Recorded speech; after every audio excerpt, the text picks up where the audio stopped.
Hello, welcome to Ollie's Garage. Today I'm going to be replacing the alternator in my 1984 VW Rabbit convertible. Probably the most common symptom for a failed alternator is you start the vehicle and then your alternator light simply does not turn off. And then you look down at your gauge and then the gauge is also indicating less than 12 volts, which indicates that the system is not charging. A properly functioning system should be charging anywhere around 13.5 to 14 volts. In my car, I had a slightly different symptom. Actually, the voltage regulator failed. And the way I noticed that is when I would give gas and the higher the RPM would go, the more the voltage would increase. So the voltage regulator was not doing its proper job anymore, keeping that voltage right around 13.5 to 14 volts.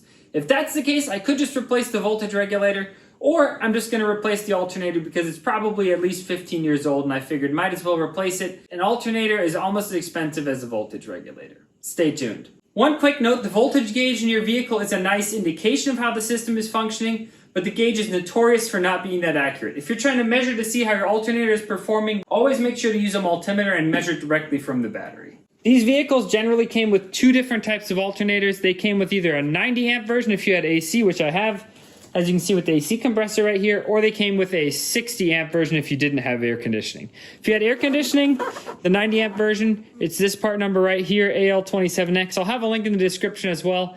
I went through quite a bit of a hassle trying to nail down what the part number for this was. Some websites weren't listing the correct one. So this is the correct Bosch alternator that we need for this vehicle. Since we're working with the electrical system and there is quite a bit of potential energy stored in this battery, we definitely want to disconnect the negative battery cable. Some people like to disconnect the positive. I don't like to do that. Reason is, when I'm undoing this cable right now, if I touch this to the body, nothing happens. But when I'm undoing this one, and then I touch any part of the body, then I'm gonna make a lot of sparks because the system is still connected. So I always first disconnect the negative, and then if you need to take out the battery and disconnect the positive, you can. Because as soon as you disconnect the negative, then you can touch the positive to anything and it won't spark.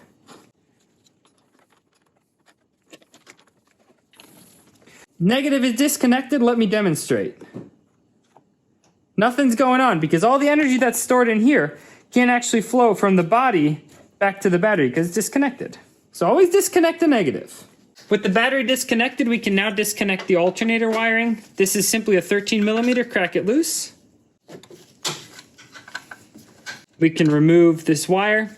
This is the wire where all the power that the alternator makes, this goes to your starter and to your battery. And then you can also remove this little exciter circuit wire right here, that's this blue one. If you have the original alternator, this will be mounted right here with a screw with the 10mm nut. One more ground right here that we need to remove with an 8mm. This grounds my AC compressor so that it can come on. We can now start to disconnect the alternator mounting bolts here. So we're gonna loosen these two up.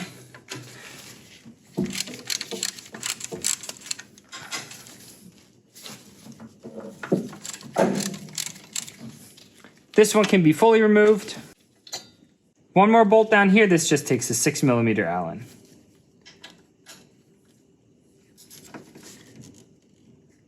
Be careful not to round this one out. If you round it out, it's going to be difficult to get out. You can screw it until it's out about this much, and then the threads stop, and then you just kind of have to wiggle it out by hand. Wiggle on the alternator, and then just, there we go. Push the alternator down, slip the belt off.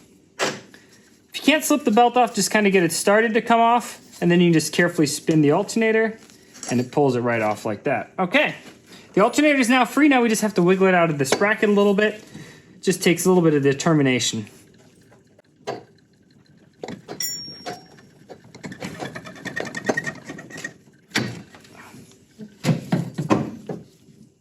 I've got my new part right here nice and shiny, and this is my old one, but as you can see, this one has a different pulley on it. So if you align them right here, you can see that this one sticks out quite a bit further than this one. And if it doesn't stick out far enough, then I'll never be able to get my V-belt on. So we're gonna swap over these pulleys real quick. For this, I'm just gonna use an impact to crack these loose.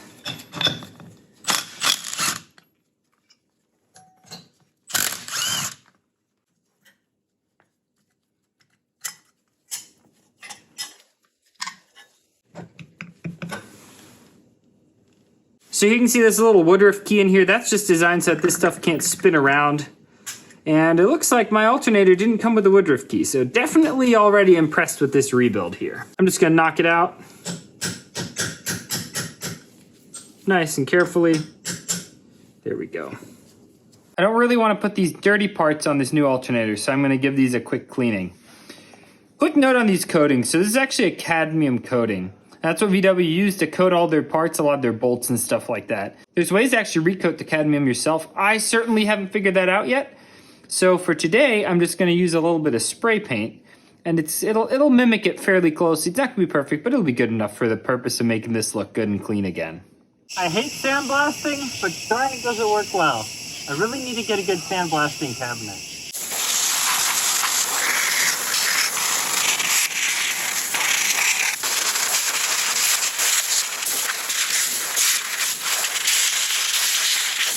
That looks pretty good now.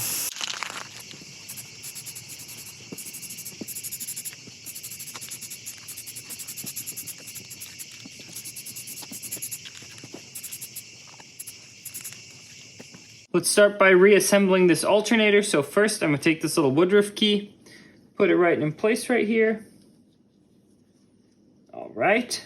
Next is this washer right here, just slides on top like that. Then comes the fan. I actually had this mounted backwards the first time I did it. That's why you can see there's some marks right here. But this fan is supposed to mount this way so that it is very close to the rest of the alternator so I can really pump air into it, just like that. Then we have this washer right here that can just go right on top there. We finish up by installing this pulley. Finally, we have the nut, just a little dab of Loctite, can't ever hurt.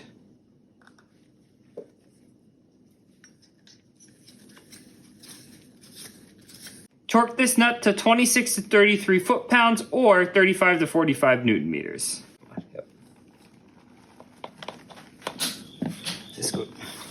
To make installation of the alternator go better, what we need to do is take this bushing right in here. This just moves in here, and we need to move it outwards. Otherwise, it's going to be really hard to get the alternator in here, and sometimes it doesn't work when you replace it because this distance differs ever so slightly on each different alternator. That's why they made this thing adjustable. So either you can use a C-clamp and press it out, or you can just get an old bolt and some washers. Make sure you have one big washer so that it sits outside here. Slide it through, and we'll put a small washer. And then a nut.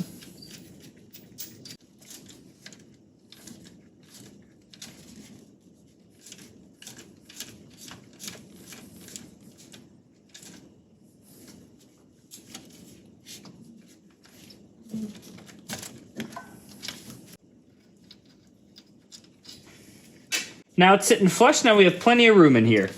Got the new alternator here. We'll slide it into place. It's a little bit of a Tetris game every time, but that's what keeps it interesting.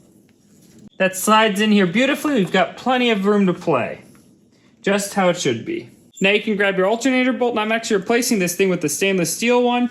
A nice thick washer, and then it doesn't have this hex key in the back. Mine was starting to get a little rounded out, so I'm upgrading it to this one. Just a dab of Loctite will do. Slide it in, get everything in line. Just snug this on up, nothing too tight. We still want to be able to adjust the alternator. Now we can take this alternator belt, make sure it's sitting on the compressor properly, carefully slide it on over. We can grab this bolt for the top, just put a little bit of Loctite on. I actually had to chase the threads on both this bolt and also in this alternator right here, as you can see. These threads were all so boogered. But if you need to chase the threads, chase the threads. That's the right way to do the job. Now with the bolts in here loosely, we can tension this belt for the alternator. There are two different types of tensioners. One is my style here that has no teeth right here, and another style is the one, as you can see in this picture right here, it's got teeth. The manual describes a slightly different way to tension both of them, but in the end, all that you want is you want a belt that's tight, but not too tight. So, how do you do that? Well, rather simple. What I do is I slide this alternator up, then grab something like a hammer. You can insert it right here. That's going to be what you pry on for some leverage. And then you just want to pry on this to get leverage so that your belt is about 2 to 5 millimeters of slack. If you have the style with the teeth here, you can always just adjust that with the wrench a little bit to apply tension instead of using a hammer. But it doesn't matter how you do it. In the end, like I said, 2 to 5 millimeters of tension. And that's right about there. That right there is about good. So then, as you're holding tension, just kind of snug these on up, and then we'll torque them as soon as we're done.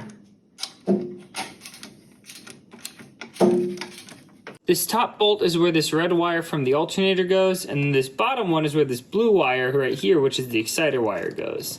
A lot of alternators actually don't come with the pole here, they just come with this spade terminal.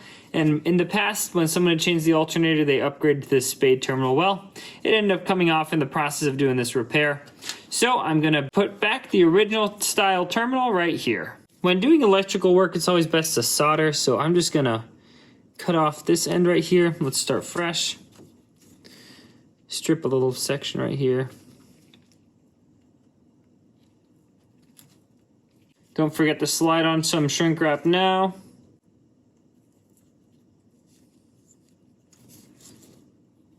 Slide on the new connector. Let's crimp it on down.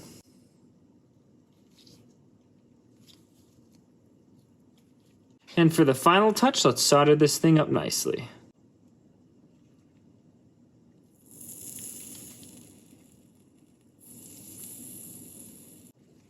Beautiful. Now we can grab our shrink wrap, slide it on over. Oh, not quite that far. There we go. Now let's just shrink her down.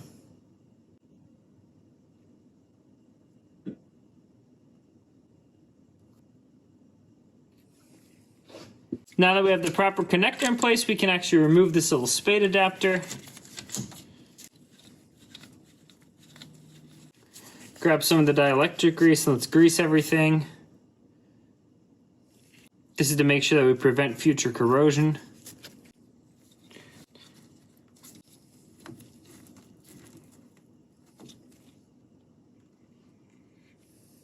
Slide on the wire.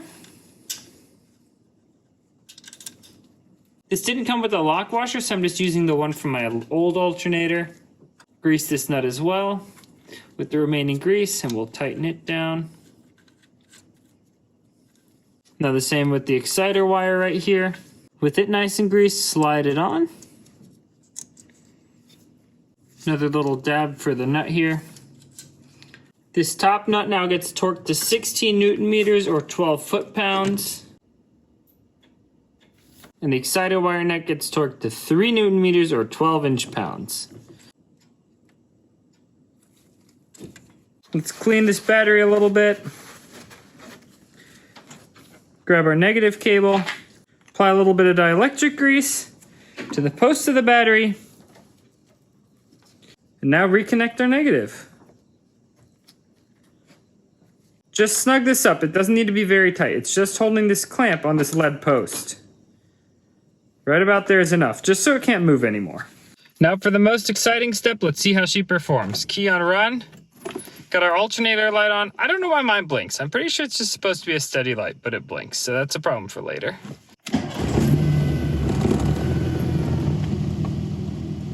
Let's see if we just rev her just a tad what happens. And we're at 14 volts. Let's keep giving it some gas.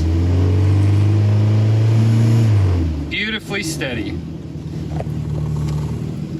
Let's turn on some accessories like some lights, some more lights. Oh yeah, still at 14 volts. Let's turn on the AC just to see what happens.